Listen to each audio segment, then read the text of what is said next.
안녕하세요. 제 나이 78 정복남입니다. 전라남도 완도 바닷가 작은 어촌 마을에서 평생을 살았습니다.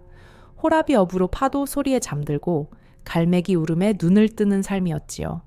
아들 유진이 서울로 떠나고 홀로 남겨진 부두는 더 쓸쓸했습니다. 날마다 바다를 바라보며 아들의 합격 소식만을 기다렸습니다. 어느 새벽 부두 밑 물골에서 빛나는 은빛 문어를 만났습니다. 할머니가 어릴 적 들려주시던 이야기가 떠올랐습니다. 오늘은 여러분께 조심스레 꺼내봅니다. 여러분, 오늘 이야기 들어가기 전에 다 같이 기지개 한번 쭉 켜볼까요? 굳었던 몸도 마음도 조금은 가벼워졌으면 좋겠습니다. 혹시 지금 어디서 보고 계신가요? 여러분의 이야기도 참 궁금합니다. 댓글로 들려주시면 고맙겠습니다. 구독과 좋아요는 제가 다음 이야기를 꺼낼 수 있는 따뜻한 응원이 되어줍니다.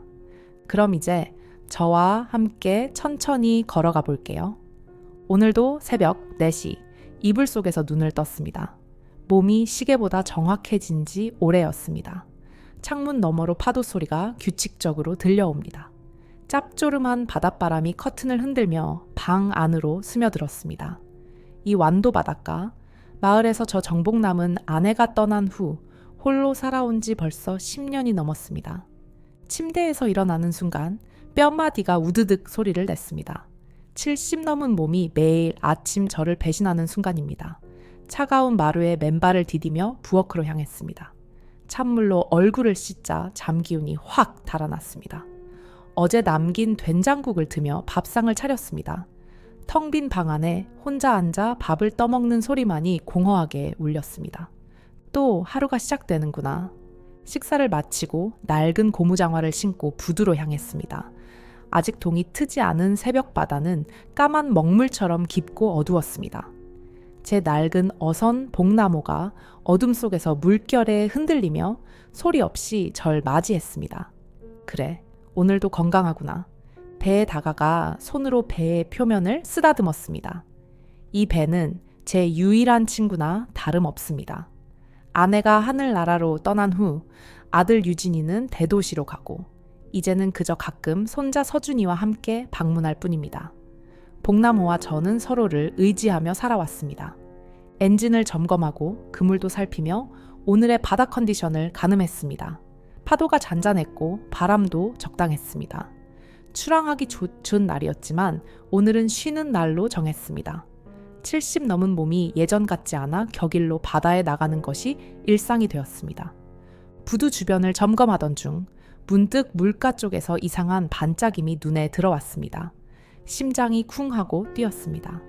배 밑으로 이어지는 물골 사이로 은은한 빛이 새어나오고 있었습니다. 이 바다에서 평생을 살아온 제가 보지 못한 빛이었습니다. 숨이 턱 막혔습니다. 뭐지? 무릎이 떨리는 것도 모른 채 몸을 숙여 부두 밑으로 내려갔습니다. 물이 들락날락하는 좁은 틈 사이로 더 가까이 다가가니 그것은 분명했습니다. 크지 않은 문어 한 마리가 은빛으로 빛나고 있었습니다. 이 동네에서 70년을 살아왔지만 은빛으로 빛나는 문어는 처음 보는 광경이었습니다. 등골이 오싹해지며 전신에 소름이 돋았습니다. 문어의 몸은 평범한 문어와 크게 다르지 않았지만 그 피부에서 퍼지는 빛은 달빛 같기도 형광등 불빛 같기도 했습니다. 더 놀라운 것은 문어의 눈이었습니다. 제가 다가가도 도망가지 않고 저를 똑바로 바라보고 있었습니다. 그 눈에는 사람처럼 깊은 지혜가 담겨 있는 것 같았습니다. 이게 대체 말을 잇지 못한 채 저는 그저 문어를 바라보았습니다. 전신이 얼어붙은 채 움직일 수 없었습니다. 어렸을 때 마을 어른들이 들려주던 바다의 신령 이야기가 번개처럼 스쳐 지나갔습니다. 바다의 영물을 만나면 큰일이 일어난다는 문어는 천천히 촉수를 움직였습니다. 그 움직임이 마치 저를 부르는 것 같았습니다. 손을 뻗으려다 멈칫했습니다. 가슴 깊은 곳에서 불길한 예감이 치솟아 올랐습니다. 바다가 갑자기 더 거칠게 출렁이는 것 같았고 바람도 피부를 파고드는 듯 차갑게 느껴졌습니다. 이건 좋은 징조일까 나쁜 징조일까 숨이 가빠지며 가슴이 조여들었습니다. 그동안의 평범한 일상이 이 순간부터 산산조각 날 것만 같은 예감이 들었습니다. 은빛 문어는 여전히 저를 바라보고 있었습니다. 마치 영원처럼 느껴지는 시간이 흐르고 멀리서 누군가 제 이름을 부르는 소리가 들려왔습니다. 봉남 아저씨, 아침부터 어디 계세요? 이웃집 청년의 목소리에 화들짝 놀라 몸을 일으켰습니다. 심장이 미친 듯이 뛰었습니다. 얼른 부두 위로 올라갔습니다. 뒤돌아보니 은빛 문어는 이미 보이지 않았습니다. 마치 환상을 본 것 같았습니다. 하지만 제 가슴 속에는 여전히 불안감이 파도처럼 밀려왔습니다. 곧 닥칠 폭풍 전의 고요처럼 무언가 엄청난 변화가 찾아올 것 같은 예감. 바다는 알고 있었고 그 은빛 문어는 저에게 무언가를 전하려 했던 것 같았습니다. 그날 밤 눈을 감아도 잠은 오지 않았습니다. 천장을 바라보다 눈을 감으면 은빛으로 빛나던 문어의 모습이 선명하게 떠올랐습니다. 이불을 걷어내고 침대에 벌떡 일어났습니다. 심장은 여전히 불규칙하게 뛰고 있었습니다. 창문으로 들어오는 달빛이 방 안을 은은하게 비추고 있었습니다. 이게 대체 무슨 의미일까? 팔뚝을 문지르던 순간 화끈거리는 감각이 느껴졌습니다. 불길한 예감에 심장이 쿵 내려앉았습니다. 떨리는 손으로 램프를 켜고 팔을 살펴보니 놀라운 광경에 숨이 막혔습니다. 제 오른쪽 팔뚝에는 문어 촉수 모양의 붉은 자국이 마치 낙인처럼 선명하게 새겨져 있었습니다. 이럴 수가... 꿈이 아니었어. 손가락으로 자국을 더듬어 보았습니다. 통증은 없었지만 그 자리가 다른 피부보다 뜨겁게 느껴졌습니다. 마치 살아있는 생명체의 천처럼 맥박치는 듯했습니다. 공포와 혼란이 뒤섞인 채 창가로 다가갔습니다. 창밖을 바라보니 바다는 기묘하게 평온했습니다. 달빛이 물결 위에 은빛 길을 만들며 춤추고 있었습니다. 그 순간 오래전 기억이 폭포수처럼 밀려왔습니다. 제가 10살 무렵 마을에 왔던 바다 무당의 이야기였습니다. 그날은 풍어제를 지내던 날이었습니다. 마을 사람들이 모두 모인 가운데 제주도에서 온 바다 무당이 황홀한 춤을 추고 있었습니다. 갑자기 모든 것이 정지된 듯 그녀의 눈이 저에게 꽂혔습니다. 순간 모든 소리가 사라지고 정막만이 흘렀습니다. 저 아이 앞으로 나오너라. 무당의 목소리가 바다 소리처럼 울렸습니다. 온몸이 얼어붙은 채 떨리는 다리로 앞으로 나갔던 기억이 생생합니다. 무당은 제 얼굴을 오래도록 바라보더니 이상한 말을 했습니다. 바다의 은빛 영물을 만나게 될 것이다. 그것을 살리면 물의 자손이 큰 이름을 얻을 것이니라. 당시에는 그저 무당의 허튼 소리로 여겼고 세월이 흐르면서 완전히 잊고 있었습니다. 하지만 지금 그 예언이 마치 어제 일처럼 선명하게 떠올랐습니다. 온몸이 얼음장처럼 차가워졌습니다. 손가락이 통제할 수 없이 떨려왔습니다. 물의 자손, 큰 이름, 번개처럼 아들 유진이 생각이 스쳐 지나갔습니다. 서울에서 해양경찰 시험을 준비하고 있는 아들, 그가 바로 물의 자손인 걸까요? 하지만 유진이는 이미 3번째 시험에 떨어진 상태였습니다. 좌절감에 시달리고 있다는 소식을 들었습니다. 다음 주에 고향을 방문한다고 했는데 아마도 포기를 선언하러 오는 것일지도 모른다는 생각에 가슴이 무너져 내렸습니다. 침대에서 벌떡 일어나 부엌으로 향했습니다. 차가운 물을 한 잔 들이켰지만 목구멍은 여전히 바짝 말라있는 듯 했습니다. 창문 밖을 바라보니 마을은 고요했고 간간히 들려오는 파도 소리만이 밤의 정막을 깨뜨렸습니다. 문득 부두로 가봐야겠다는 강렬한 충동이 들었습니다. 낡은 외투를 걸치고 손천등을 들고 집을 나섰습니다. 깊은 밤, 마을길은 완전히 고요했습니다. 발걸음 소리만이 어둠 속에 울려 퍼졌습니다. 부두에 도착해 손전등으로 물가를 비춰보았습니다. 심장이 터질 듯이 뛰었지만 아무것도 보이지 않았습니다. 은빛 문어는 사라진 듯 했습니다. 그런데 문득 물결 사이로 무언가 반짝이는 것이 보였습니다. 숨이 멎는 듯 했습니다. 더 가까이 다가가 보니 그것은 작은 조개 껍데기였습니다. 하지만 일반적인 조개가 아니었습니다.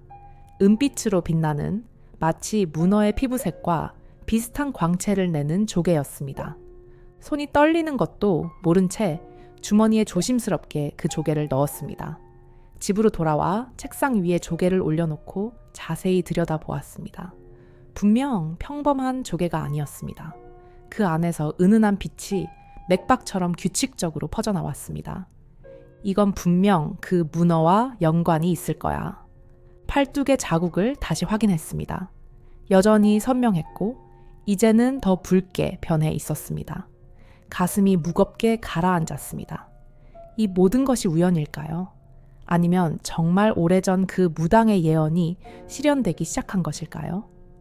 불안감과 기대감이 뒤섞인 채 창가에 앉아 바다를 바라보았습니다. 아침이 밝아오고 있었습니다. 새벽빛이 수평선 위로 천천히 스며들기 시작했습니다. 어떤 운명이 저를 기다리고 있는지 알 수 없었지만 한 가지는 확실했습니다. 제 평범했던 일상은 이제 돌이킬 수 없이 뒤바뀌기 시작했다는 것입니다. 조개를 손에 꼭 쥐고 나지막이 중얼거렸습니다. 물의 자손이 큰 이름을 얻을 것이니라. 일주일이 지났습니다. 아들 유진이가 도착하는 날이었습니다. 버스 정류장에서 기다리는 동안 가슴은 무거운 돌덩이를 안고 있는 듯 답답했습니다. 팔뚝의 자국은 더 선명해져 옷 속에서도 화끈거렸고 은빛 조개는 제 방 책상 위에 고이 모셔두었습니다. 그 누구에게도 이 일을 말하지 않았습니다. 아들에게조차도. 버스가 마을 입구에 들어서자 심장이 쿵쿵 뛰었습니다. 차창 너머로 유진이의 모습이 보였습니다. 늘 자신감 넘치던 그의 얼굴이 지금은 어딘가 지쳐 보였습니다. 깊은 한숨이 절로 나왔습니다. 마흔을 바라보는 아들이 여전히 자신의 꿈을 좇아 고군분투하고 있다는 사실이 대견하면서도 가슴을 찢는 듯이 아팠습니다. 아버지, 오래간만입니다. 버스에서 내린 유진이가 제게 꾸벅 인사를 했습니다. 쓰러질 듯 안아주고 싶은 마음을 누르고 어색하게 어깨를 툭툭 쳤습니다. 우리 부자는 그렇게 말없이 집으로 향했습니다. 두 사람 사이에 흐르는 무거운 침묵이 더 많은 이야기를 담고 있었습니다. 밥은 먹었나? 집에 김치찌개 끓여놨다. 네, 감사합니다. 대화는 그것으로 끝났습니다. 집으로 들어와 식탁에 앉았습니다. 김치찌개에서 김이 모락모락 피어올랐지만 식욕은 전혀 없었습니다. 유진이는 묵묵히 밥을 먹었습니다.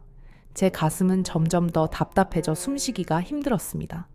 아들의 굳은 표정에서 좋지 않은 소식을 직감할 수 있었습니다. 아버지, 유진이가 젓가락을 내려놓으며 입을 열었습니다. 시선은 테이블에 고정되어 있었고 손이 미세하게 떨리고 있었습니다. 그 모습을 보는 것만으로도 가슴이 찢어질 것 같았습니다. 해양경찰 시험, 이번에도 떨어졌습니다. 예상했던 소식이었지만 실제로 들으니 가슴이 무너져 내렸습니다. 유진이의 어깨가 완전히 처져 있었고 눈빛에는 깊은 좌절감이 서려 있었습니다. 제가 뭐라고 위로할 말을 찾지 못하고 있을 때 그가 다시 말을 이었습니다. 이제 그만두려고 합니다. 37이라는 나이에 더 이상은 무리인 것 같습니다. 그 말을 듣는 순간 팔의 자국이 불에 데인 듯 뜨겁게 타올랐습니다. 문득 은빛 문어와 무당의 예언이 번개처럼 스쳐 지나갔습니다. 물의 자손이 큰 이름을 얻을 것이니라. 유진이는 분명 그 물의 자손이었습니다. 바다를 지키는 해양경찰이 되고자 했던 아들. 유진아, 목소리가 떨려 제대로 말이 나오지 않았습니다. 제 손이 유진이의 손을 덮었습니다. 포기하지 마라. 넌 반드시 될 수 있어. 유진이는 놀란 표정으로 고개를 들어 저를 바라보았습니다. 그의 눈에는 충격과 의문이 가득했습니다. 평소에 제가 아니었기 때문입니다.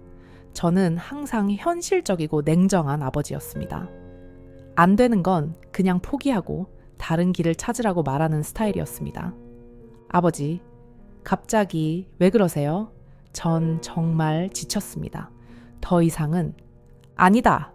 한 번만 더 도전해 보거라. 이번엔 반드시 될 거다. 제 목소리에는 절박함이 묻어났고 눈에는 눈물이 고였습니다. 저도 제가 왜 이렇게 확신에 차 있는지 이해할 수 없었습니다.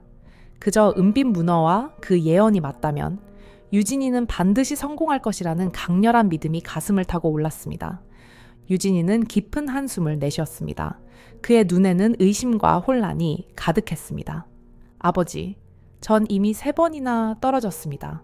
나이도 많고 이제는 현실을 받아들여야 할 때 같습니다. 그 말을 들으며 제 마음은 점점 더 초조해졌습니다. 손이 떨리고 입에 식은땀이 맺혔습니다.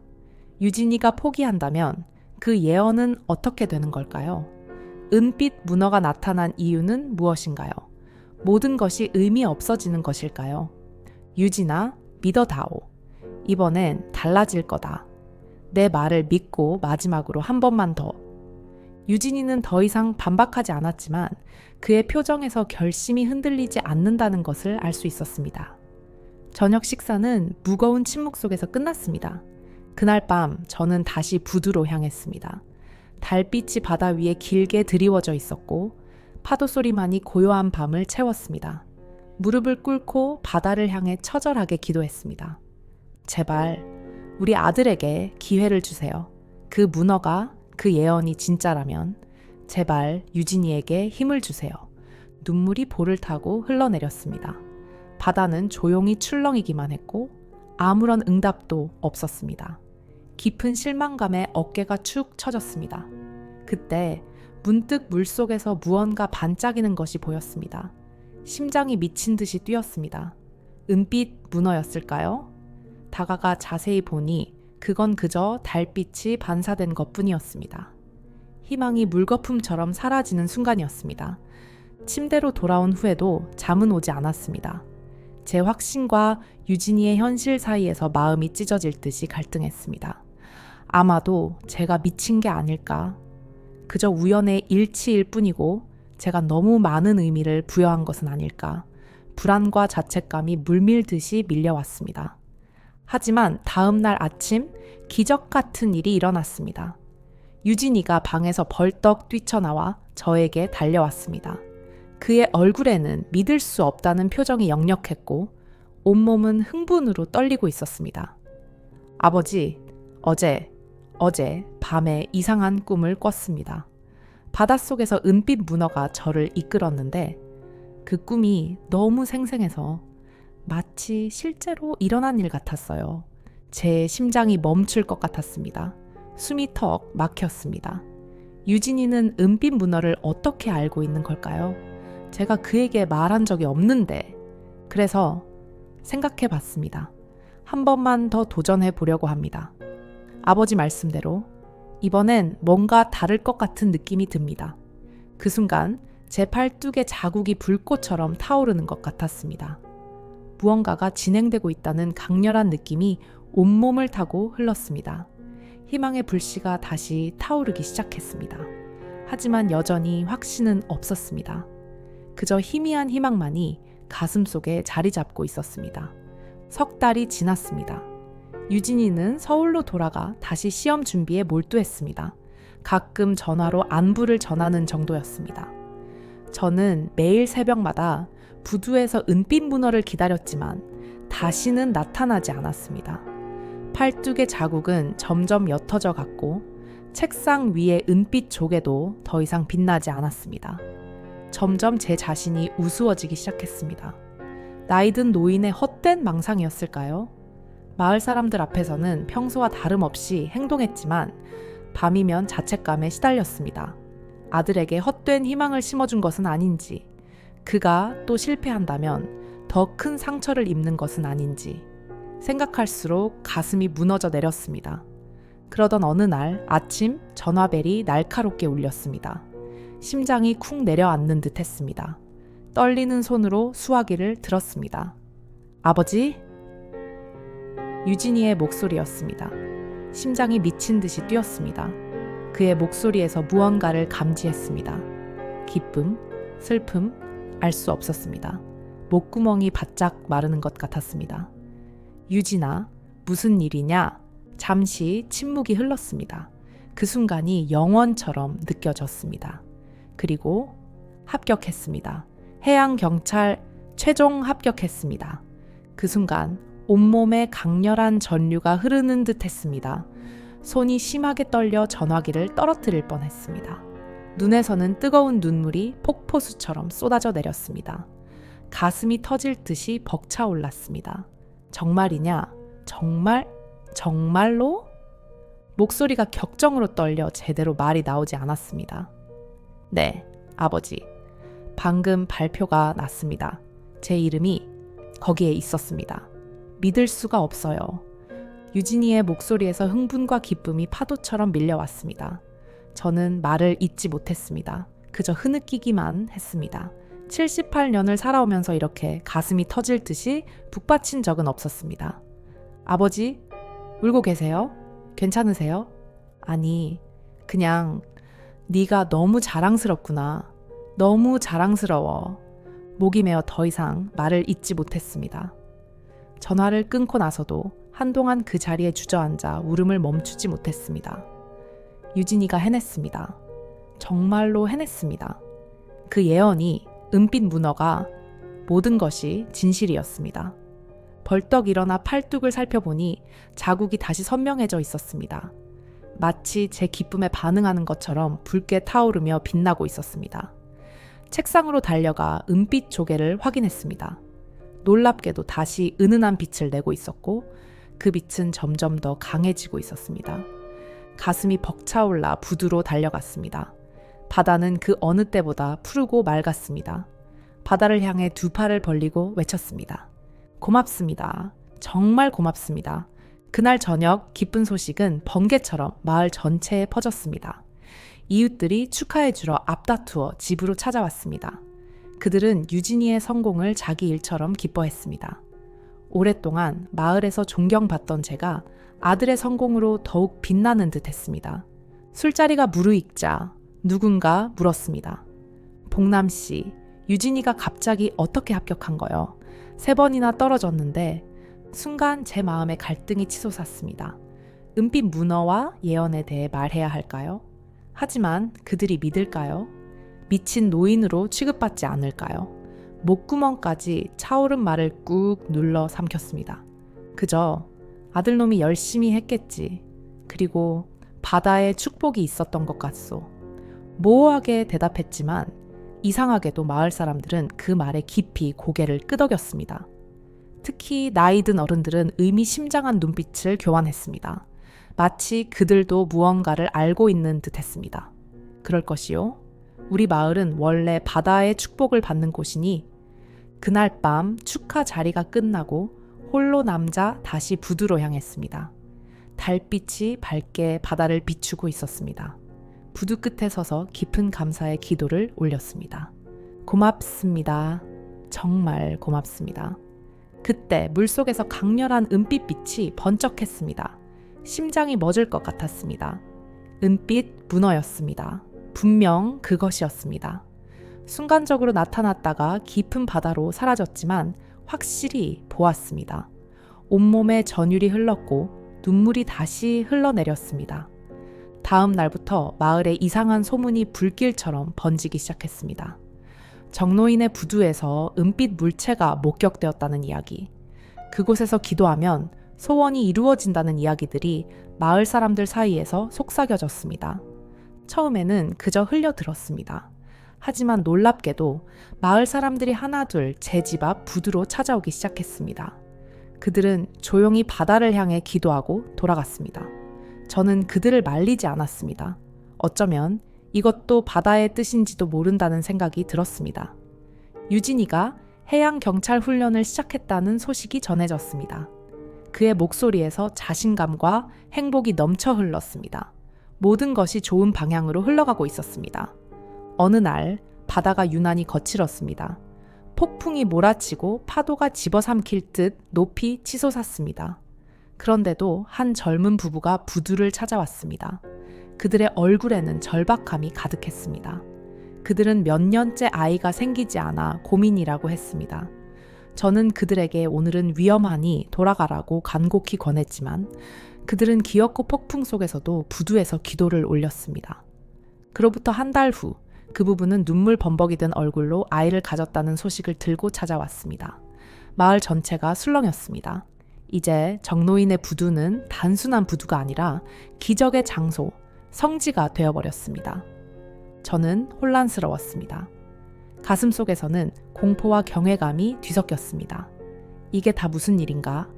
은빛 문어는 제 아들을 위한 징조였을 뿐인데 이제는 마을 전체의 신앙이 되어버렸습니다. 엄청난 부담감이 어깨를 짓눌렀습니다. 이 모든 것이 저의 책임인 것 같았습니다. 하지만 그날 밤 꿈에서 은빛 문어를 다시 만났습니다. 문어는 제게 부드럽게 말했습니다. 두려워 마시오. 이것은 당신 혼자만의 일이 아니오. 바다의 축복은 모두에게 주어지는 것이오. 눈을 떴을 때 이상하게도 마음이 깊은 바다처럼 평온해져 있었습니다. 이제는 이 모든 일을 받아들일 준비가 되었습니다. 유진이의 성공, 마을의 변화, 그리고 제 삶의 새로운 의미. 모든 것이 은빛 문어와 함께 시작되었고 이제는 그 흐름에 몸을 맡길 때가 온 것 같았습니다. 여름이 지나고 가을이 깊어갔습니다. 유진이는 해양경찰 훈련소에서 우수한 성적으로 교육을 받고 있었고 마을에는 더 많은 변화가 폭풍처럼 몰아쳤습니다. 제 부두 앞에는 이제 매일 새벽부터 사람들이 길게 줄을 서서 기다렸습니다. 마을 사람들 뿐만 아니라 인근 도시에서도 찾아왔습니다.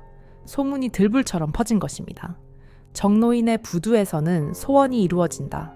바다의 신이 정노인을 통해 축복을 내린다. 은빛 문어가 나타나면 기적이 일어난다. 이런 소문들이 사방으로 퍼져나갔습니다. 처음에는 당혹스러웠지만 이제는 그저 받아들이는 수밖에 없었습니다. 매일 아침 일찍 일어나 부두를 청소하고 찾아오는 사람들을 맞이했습니다. 저는 그들에게 특별한 의식을 행하지 않았습니다. 그저 바다를 향해 기도할 수 있는 공간을 제공할 뿐이었습니다. 그런데 놀라운 일들이 계속해서 일어났습니다. 오랫동안 병석에 누워있던 마을의 노인이 갑자기 걸을 수 있게 되었습니다.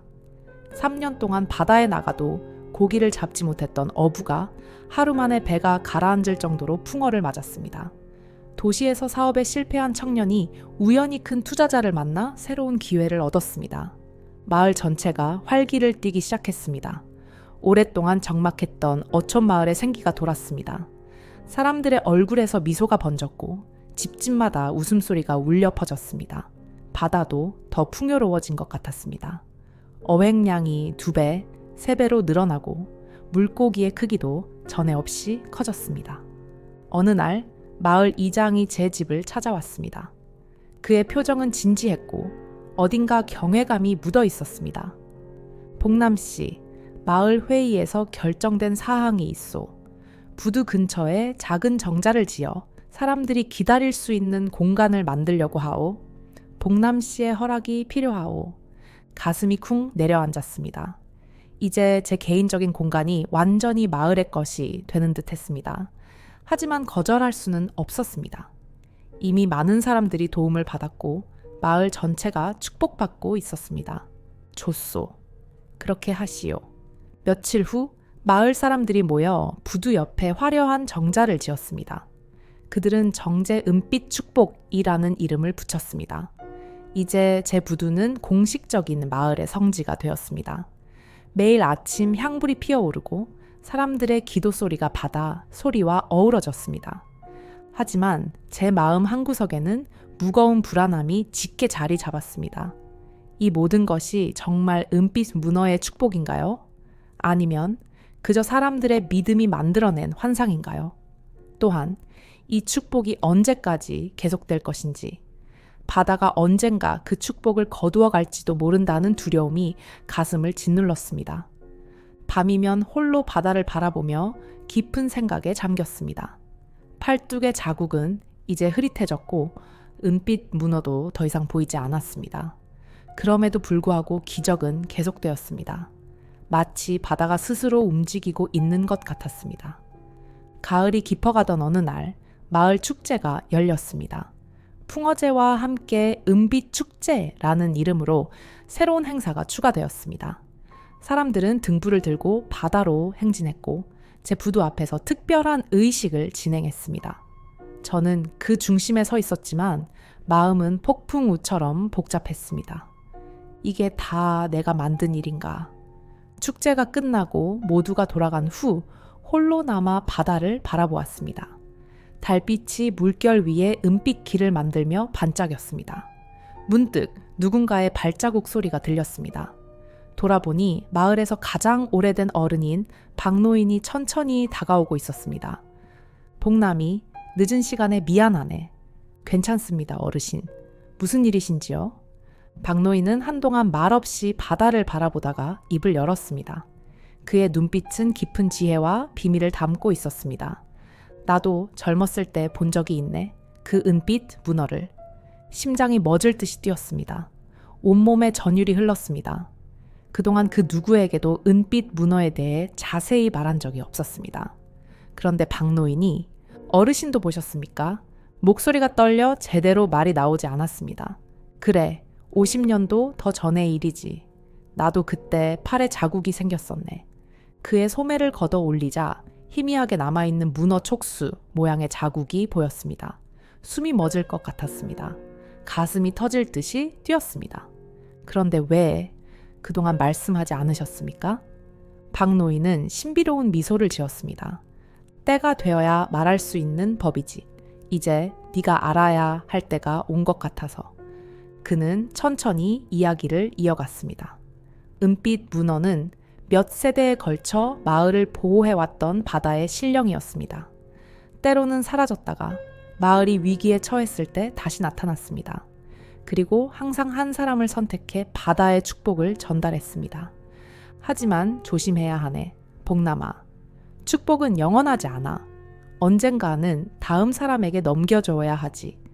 가슴이 철렁 내려앉았습니다. 목소리가 떨렸습니다. 어떻게 하면 되는 건가요? 그건 문어가 알려줄 거야. 네 아들이나 손자에게 이야기를 전해주게. 언젠가 그들 중 하나가 문어를 만날 테니. 그날 밤 잠을 이루지 못했습니다. 박노인의 이야기가 머릿속을 맴돌았습니다. 이제 제가 알게 된 것은 단순한 개인적인 기적이 아니라 대대로 이어져 온 마을의 비밀이었습니다. 그 무게와 책임감에 어깨가 무너질 것 같았습니다.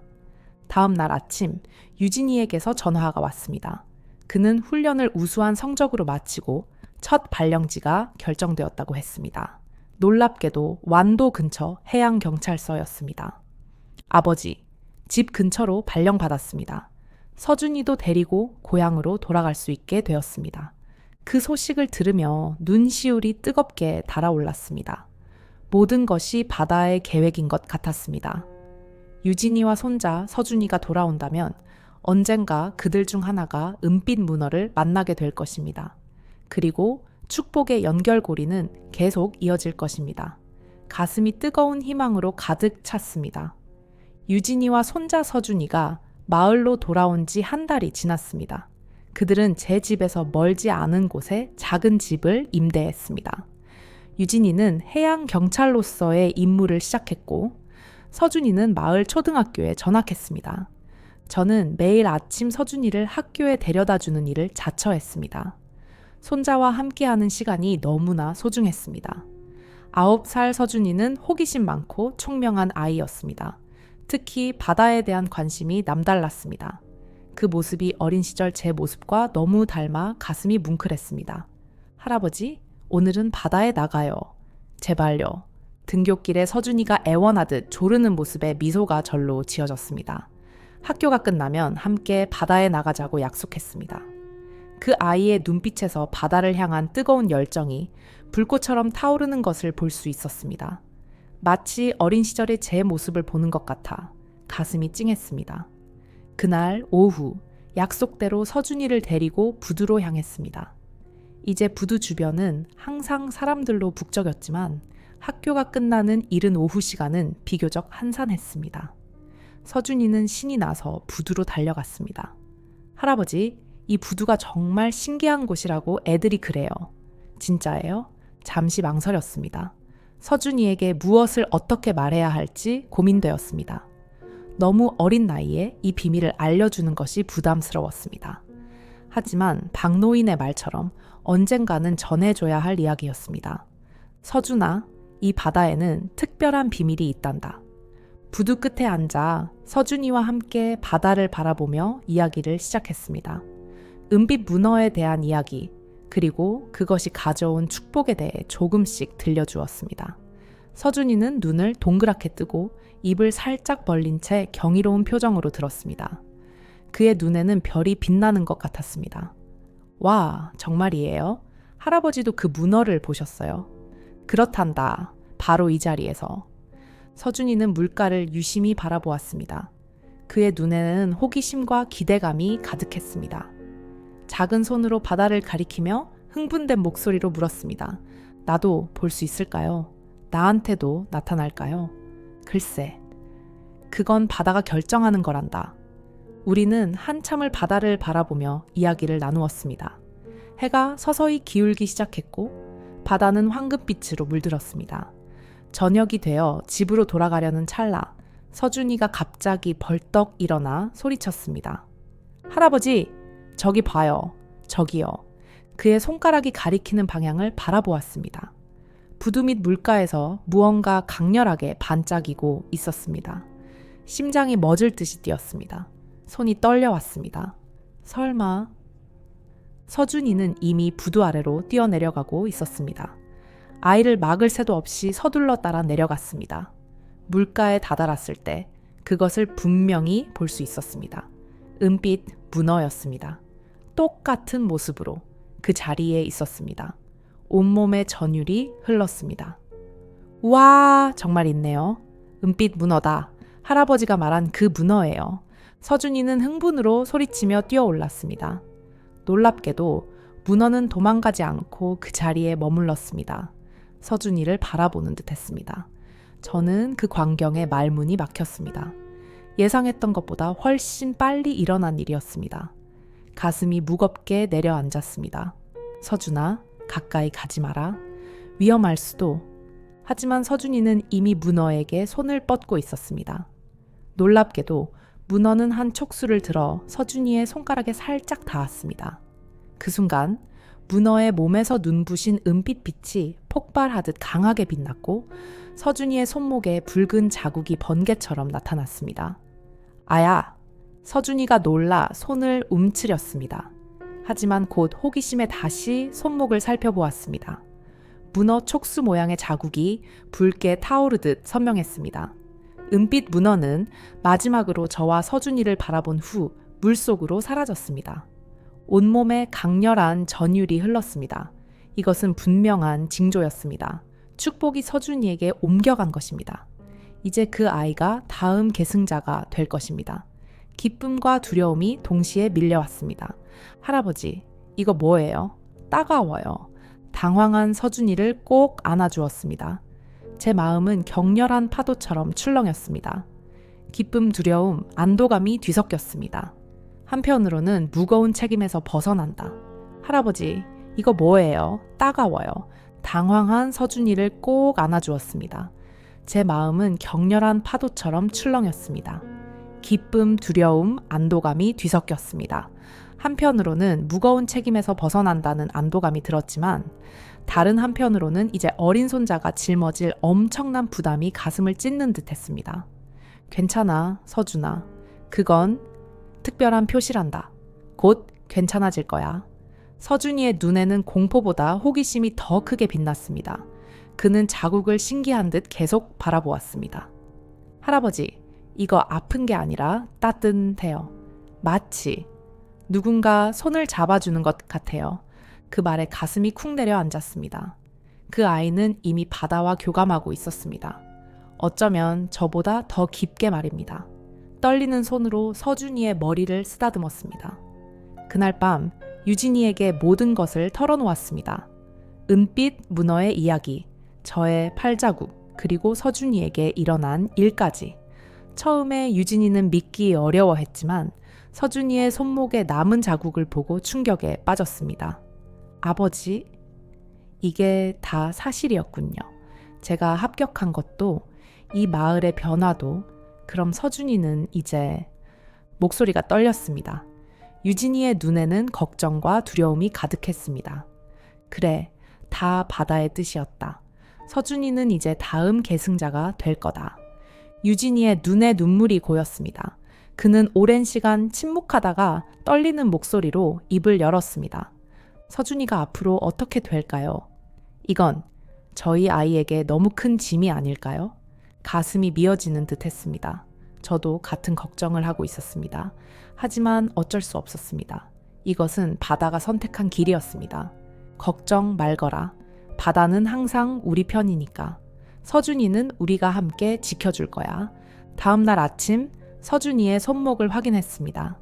자국은 여전히 선명했지만 아이는 아무런 통증도 느끼지 않는다고 했습니다. 오히려 자랑스럽게 친구들에게 보여주고 싶어 했습니다. 안 돼, 서준아. 이건 우리만의 비밀이야. 아무에게도 보여주면 안 된단다. 서준이는 입술을 삐죽 내밀며 실망한 표정을 지었지만 곧 수긍했습니다. 그의 눈에는 이미 어른스러운 책임감이 깃들어 있었습니다. 가슴이 아프도록 대견했습니다. 할아버지, 이게 있으면 저도 소원을 이룰 수 있어요. 아빠처럼 해양경찰이 될 수 있을까요? 그 질문에 가슴이 찢어질 듯 했습니다.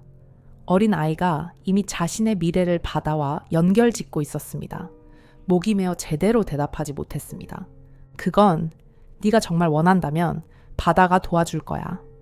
그날 이후 서준이는 매일 학교가 끝나면 부두로 달려왔습니다.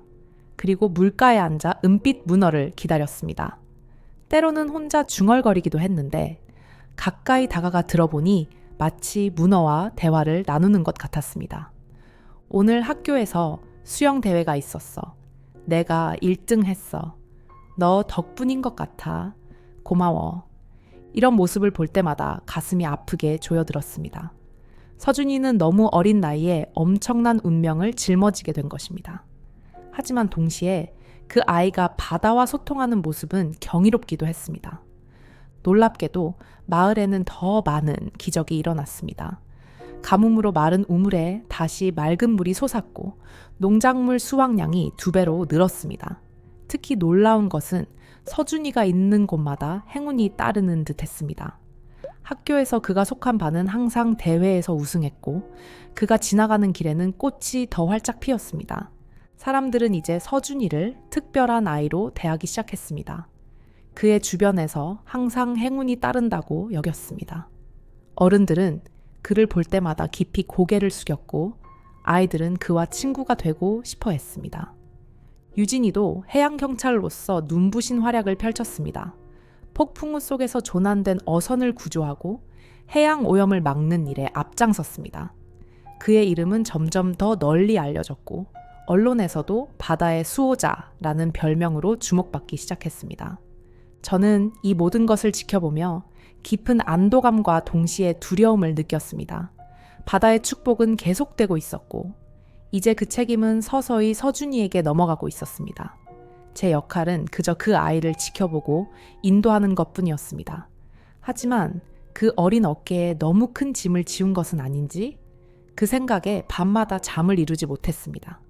어느 날 저녁 부두에 홀로 앉아있을 때 바다에서 은은한 빛이 번쩍였습니다. 심장이 멎을 듯 했습니다. 은빛 문어가 제 앞에 다시 나타났습니다.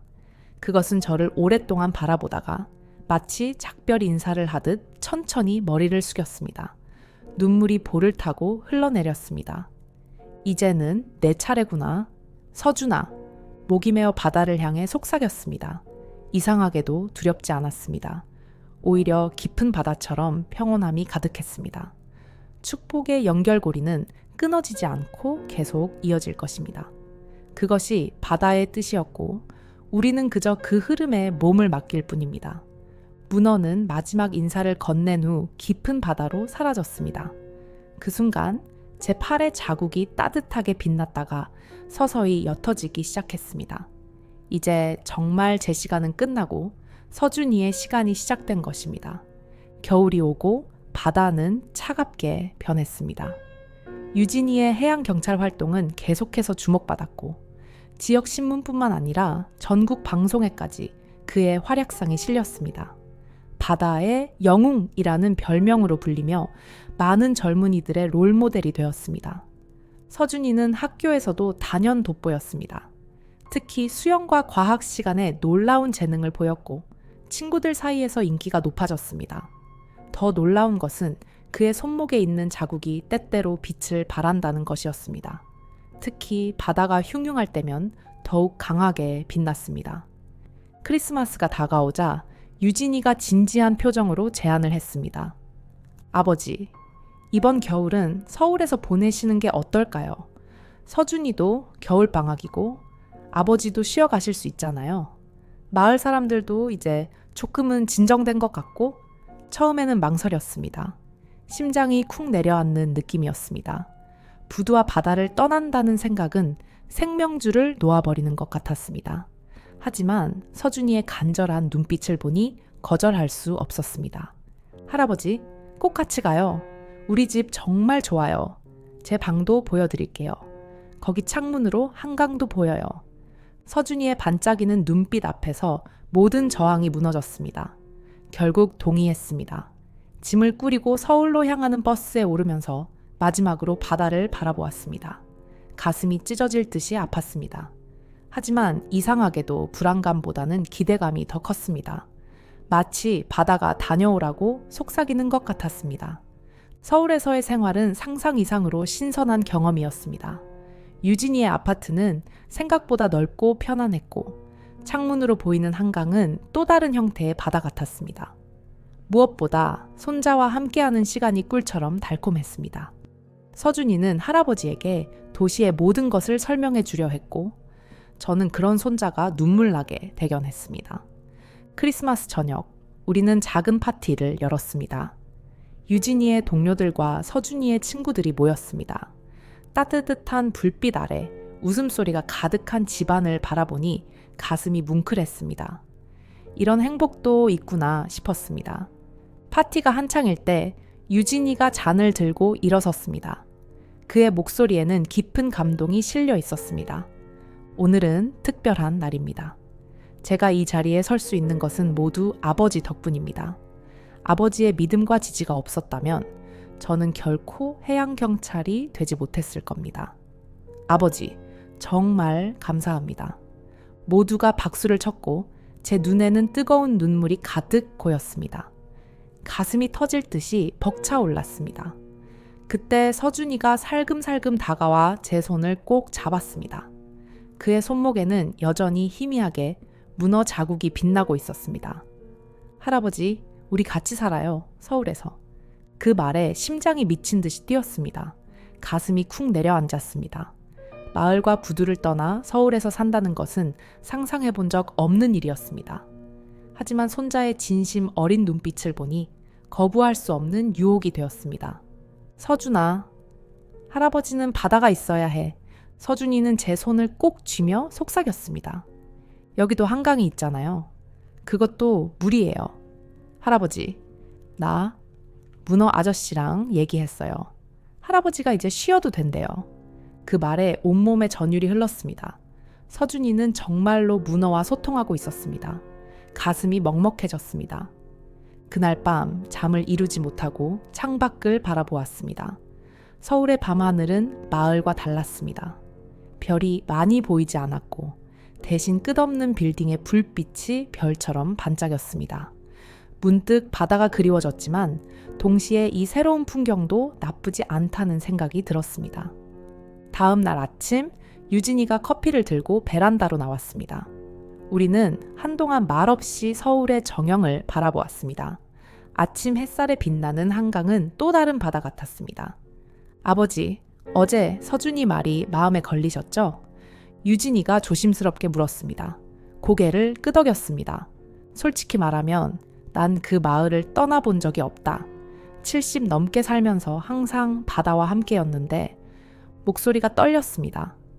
유진이는 깊이 이해한다는 눈빛으로 저를 바라보았습니다. 하지만 서울도 나쁘지 않죠. 서준이도 할아버지와 함께 있으면 너무 좋아할 거고 저도 아버지를 더 자주 뵐 수 있고 그리고 아버지, 이제는 좀 쉬셔도 될 것 같아요. 너무 오랫동안 그 책임을 짊어지셨잖아요. 그 말에 갑자기 눈물이 왈칵 쏟아졌습니다. 수십 년간 누르고 있던 무거운 짐이 한순간에 풀어지는 듯 했습니다. 유진이가 제 어깨를 꼭 안아주었습니다. 잠시 침묵이 흘렀습니다. 마음 한구석에서는 부두와 바다를 떠나는 것이 마치 의무를 저버리는 것 같은 느낌이 들었습니다. 하지만 다른 한편으로는 이제 서준이에게 그 책임이 넘어갔다는 것을 알고 있었습니다. 그리고 바다는 이 모든 것을 계획했을지도 모른다는 생각이 들었습니다. 그래, 생각해 볼게. 방학이 끝나가던 날, 유진이와 서준이를 데리고 한강으로 나갔습니다. 얼어붙은 강가를 걸으며 많은 생각이 폭풍처럼 밀려왔습니다. 서울의 강과 완도의 바다는 달랐지만 물이 흐르는 모습은 어딘가 비슷했습니다. 그 모습을 보니 마음이 조금 편안해졌습니다. 서준이가 앞장서서 뛰어다녔고 유진이와 저는 천천히 그 뒤를 따랐습니다. 문득 서준이가 강가에 멈춰 서서 물을 바라보는 모습이 보였습니다. 그의 자세가 어딘가 익숙했습니다. 마치 예전에 제가 부두에서 바다를 바라보던 것과 똑같았습니다. 가슴이 찌릿했습니다. 아버지, 결정하셨나요? 유진이의 물음에 천천히 고개를 끄덕였습니다. 이제는 알 것 같았습니다. 바다가 저에게 원하는 것을. 그래, 서울에서 살아볼까 한다. 유진이의 얼굴에 환한 미소가 번졌습니다. 그는 서준이에게 달려가 그 소식을 전했고 서준이는 환호성을 지르며 제게 달려왔습니다. 정말이에요? 할아버지가 우리랑 살아요. 와, 정말요? 서준이를 꼭 안아주며 대답했습니다. 눈물이 글썽겼지만 이번엔 기쁨의 눈물이었습니다. 그래, 할아버지가 서울에서 너와 함께 살아보려고 한다. 그날 저녁 우리는 집으로 돌아가는 계획을 세웠습니다. 제 집을 정리하고 필요한 짐을 가져와야 했습니다. 며칠 후 우리 세 사람은 다시 마을로 향했습니다. 버스에서 내려 마을로 들어서자 가슴을 찢는 듯한 그리움과 동시에 홀가분함이 느껴졌습니다. 이제는 영원한 작별을 고하러 온 것 같았습니다. 유진이가 짐을 정리하는 동안 저는 서준이와 함께 부두로 향했습니다. 부두에 도착하자 평소와 다름없이 사람들이 모여 기도하고 있었습니다. 저를 알아본 사람들이 깊이 고개를 숙이며 인사를 건넸고 서준이에게도 경의를 표했습니다. 그들은 제가 서울로 이사한다는 소식을 듣고 놀라워했지만 이상하게도 서운해하지 않았습니다. 정노인, 이제 서준이가 있으니 괜찮을 거요. 서울에서 편히 지내시게. 마을 이장의 말에 가슴이 철렁했습니다. 그들은 이미 알고 있었던 것 같았습니다. 서준이가 다음 계승자라는 것을. 이 마을의 비밀은 제가 생각했던 것보다 훨씬 더 깊고 오래되었나 봅니다. 해가 저물기 시작할 때 사람들은 하나둘 돌아갔고 저와 서준이만 부두에 남았습니다. 바다는 황금빛으로 물들어 있었고 바람은 따스했습니다. 겨울임에도 불구하고 마치 봄날처럼 포근했습니다. 할아버지, 저기 봐요. 서준이의 외침에 바다를 바라보니 멀리서 은빛 문어가 수면 위로 모습을 드러냈습니다. 심장이 멎는 듯 했습니다.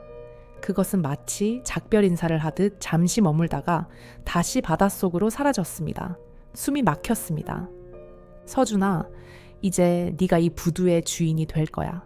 할아버지는 서울에 있겠지만 방학 때마다 여기 와서 바다를 만날 거야.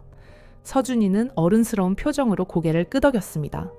그의 눈에는 이미 깊은 지혜가 깃들어 있었습니다. 할아버지, 걱정 마세요. 제가 잘 지킬게요. 은빛 문어도 부두도 다 문어 아저씨가 저한테 다 알려줬어요. 그 말에 뭉클한 감정이 폭포수처럼 북받쳤습니다. 목이 메어 말이 나오지 않았습니다. 서준이를 꼭 안아주었습니다. 그의 작은 어깨가 이제는 큰 책임을 지게 되었지만 이상하게도 두렵지 않았습니다. 바다는 그를 선택했고 그는 그 책임을 충분히 다할 수 있을 것입니다. 마지막으로 부두를 정리하고 집으로 돌아왔습니다. 유진이는 이미 짐을 대부분 챙겨 놓았습니다. 오랜 세월 살아온 집을 떠나는 것은 심장이 찢어질 듯 아팠지만 마음은 이상하게도 평온했습니다. 마치 오랜 임무를 완수한 병사처럼 말입니다. 다음 날 아침 출발 전 마지막으로 바다를 바라보았습니다. 70년이 넘는 세월 동안 바다와 함께한 시간들이 주마등처럼 스쳐 지나갔습니다. 아내와 함께했던 젊은 시절, 유진이가 태어나 자란 날들, 그리고 은빛 문어와의 운명적인 만남까지. 고맙다. 바다야. 내 인생의 전부였어. 목이 메어 나지막이 속삭였습니다. 뺨을 타고 뜨거운 눈물이 흘러내렸습니다. 바람이 저의 머리카락을 살랑거렸고 파도 소리가 마치 잘 가시오. 안녕히 라고 대답하는 것처럼 들렸습니다. 버스에 오르면서 마지막으로 마을을 둘러보았습니다. 사람들이 손을 흔들며 배웅해 주었고 그 중에는 박노인의 모습도 보였습니다. 그는 알 수 없는 미소를 지으며 깊이 고개를 끄덕였습니다. 모든 것이 순리대로 흘러가고 있다는 듯이. 버스가 출발하고 마을이 점점 멀어져 갔습니다. 서준이는 창밖을 바라보며 손을 흔들었고 유진이는 조용히 제 어깨를 토닥였습니다. 제 눈에서는 계속해서 눈물이 흘러내렸습니다. 아버지, 괜찮으세요? 응? 괜찮다. 이제는 정말 괜찮다. 정말로 괜찮았습니다. 가슴 속에 묵직하게 자리 잡고 있던 무거운 짐이 내려진 듯한 해방감이 밀려왔습니다. 이제 새로운 시작이 기다리고 있었고 바다의 축복은 계속해서 이어질 것입니다. 제 역할은 끝났지만 그 이야기는 서준이를 통해 계속될 것입니다. 서울로 향하는 길, 창밖으로 마지막으로 바다가 보였습니다. 잠시 눈을 감고 그 광경을 가슴 깊이 새겼습니다. 그리고 천천히 눈을 떴을 때 마음이 놀라울 정도로 가벼워져 있었습니다. 마치 몇십 년간 짊어졌던 바위가 사라진 듯 했습니다. 서울에서의 새로운 삶, 그리고 방학 때마다 돌아갈 마을과 바다. 그 사이에서 우리 가족은 계속해서 바다의 축복을 이어갈 것입니다. 은빛 문어의 전설은 끝나지 않고 다만 새로운 장이 시작될 뿐입니다. 마치 끝없이 이어지는 파도처럼 버스가 산모퉁이를 돌아가다가 시야에서 완전히 사라졌을 때 저는 가슴 벅찬 미소를 지었습니다. 작별이 아니라 새로운 만남을 위한 잠깐의 이별일 뿐이니까요. 바다는 항상 그 자리에 있을 것이고 우리 가족의 이야기는 계속될 것입니다. 그리고 언젠가 서준이의 아이들에게도 은빛 문어가 나타날 것입니다. 할아버지, 다음 방학에는 또 와서 은빛 문어 볼 수 있겠죠? 서준이의 물음에 가슴이 따뜻해졌습니다. 그의 작은 손을 꼭 쥐며 고개를 끄덕였습니다. 그럼 물론이지. 은빛 문어는 언제나 우리를 기다리고 있을 거야. 그리고 너는 이제 바다의 새로운 친구니까. 창밖으로 지나가는 풍경을 바라보며 가슴 속에서 깊은 평화가 일렁였습니다. 78년을 살아오면서 이제야 비로소 진정한 의미를 이해했습니다. 삶은 끝없이 이어지는 바다의 물결 같은 것이고 우리는 그저 그 흐름의 일부일 뿐이라는 것을, 그리고 때로는 은빛 문어처럼 신비로운 존재가 우리를 인도하기도 한다는 것을. 서울로 향하는 길, 제 마음은 이미 다음 여름 다시 마을로 돌아갈 그날을 설레는 마음으로 기다리고 있었습니다. 그리고 그때까지 서준이가 은빛 문어와 함께 바다의 비밀을 지켜나갈 것이라는 확신으로 가득 찼습니다. 바다는 영원하고 우리의 이야기도 파도처럼 계속해서 이어질 것입니다. 끝없이 바다에게 내 가족을 맡기는 동안 문어의 은빛 비늘처럼 빛나는 인생의 순간들이 모두 하나의 이야기로 이어졌음을 깨달았어요. 유진이의 성공, 서준이의 호기심 가득한 눈빛, 그리고 제 삶의 끝자락에서 찾아온 새로운 시작까지. 어쩌면 우리 모두는 누군가의 전설 속에서 살아가고 있는 건 아닐까요? 당신의 바다에도 은빛 문어가 있나요? 지금까지 제 긴 이야기 들어주셔서 감사합니다. 오늘 이 영상이 마음에 닿았다면 한 줄의 응원을 댓글에 남겨주세요. 그 따뜻한 말이 또 다른 누군가에겐 큰 힘이 될 거예요. 구독과 좋아요는 다음 이야기를 꺼낼 수 있는 따뜻한 응원이 되어줍니다. 그리고 지금 잠시 기지개 한번 쭉 켜볼까요? 굳었던 몸도 마음도 조금은 가벼워졌으면 좋겠습니다. 오늘 하루도 참 애쓰셨습니다. 정말 고생 많으셨어요. 늘 감사합니다. 오늘도 건강하고 행운 가득한 하루 보내세요.